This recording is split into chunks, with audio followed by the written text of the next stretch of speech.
Boxing truth here.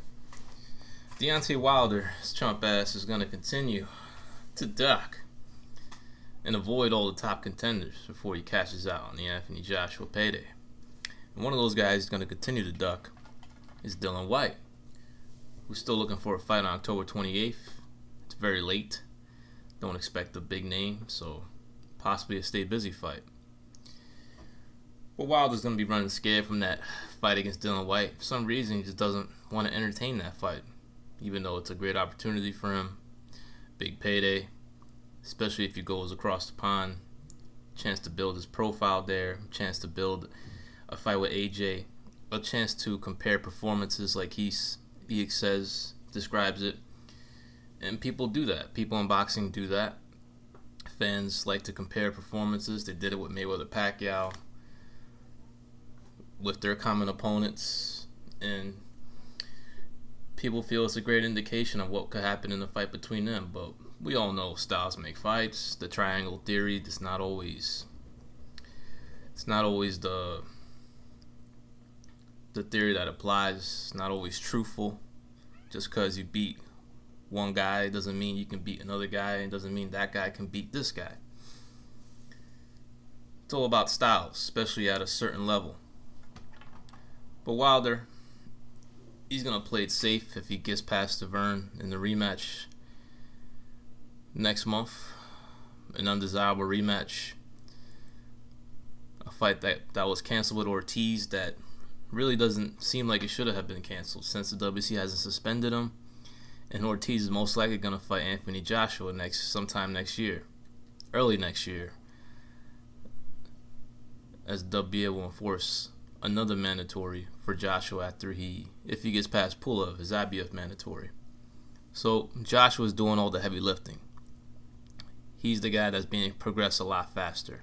Wilder gets to chill, gets to make voluntary defenses, gets to fight mandatories of guys he already beat, gets to be protected, ducks guys blatantly with as a result of weak-ass positive test results when it comes to Povetkin and Ortiz. Those are two top contenders he's ducked. And now he wants to avoid and duck not even the most dangerous contender out there, Dillian Whyte. I'm not that high on Dillian Whyte. It's just that he talks a lot of shit. He's looking for big fights. I'm not even sure he beat Chisora, but he's rated. He's fought AJ. He rocked him.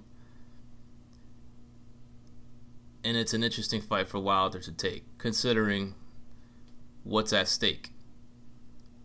Profile, big payday, a chance to compare performances with AJ. Who does better against who?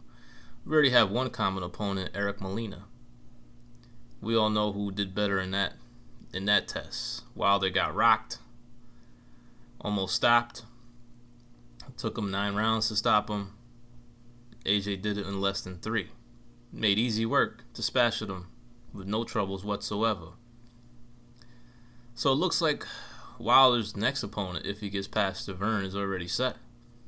And I'm not mad at this fight. If it does get made, it's an okay fight. It's a decent fight, but nowhere near compared to like a Luis Ortiz or Povetkin, for fights that were supposed to happen for Wilder. But it looks like it's going to be Dominic Breazeale next for Wilder if he gets past Vern.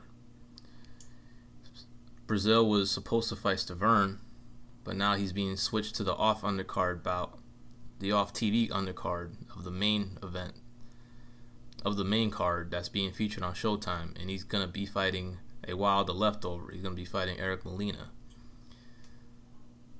So it looks like Breazeale is a prime candidate to get Wilder for his next title defense as he waits for an AJ fight, since AJ still has obligations to take care of.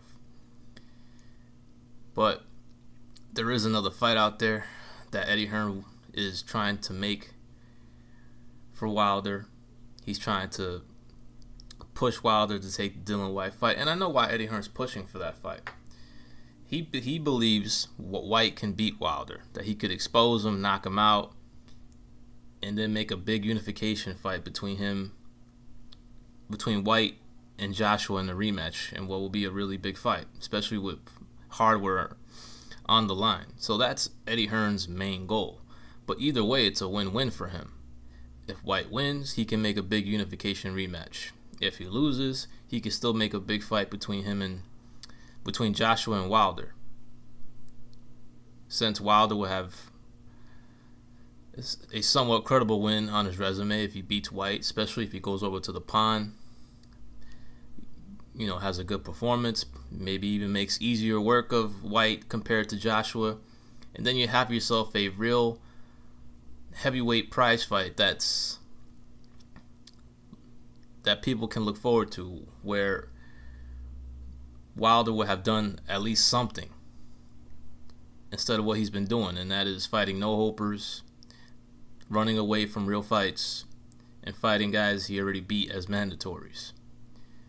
That's the thing, Wilder ain't doing shit, man.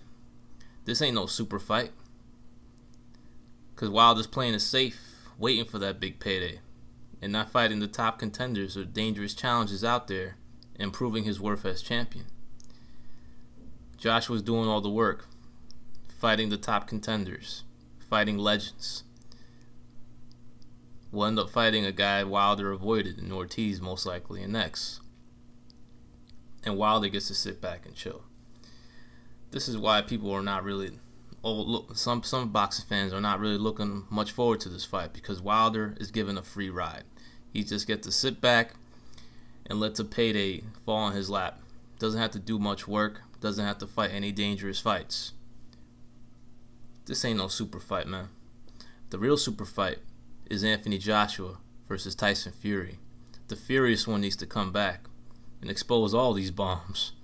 Bomb cities, as they like to call it. Fury, come back, dog. We waiting on you. This is Boxing Truth. I'm out.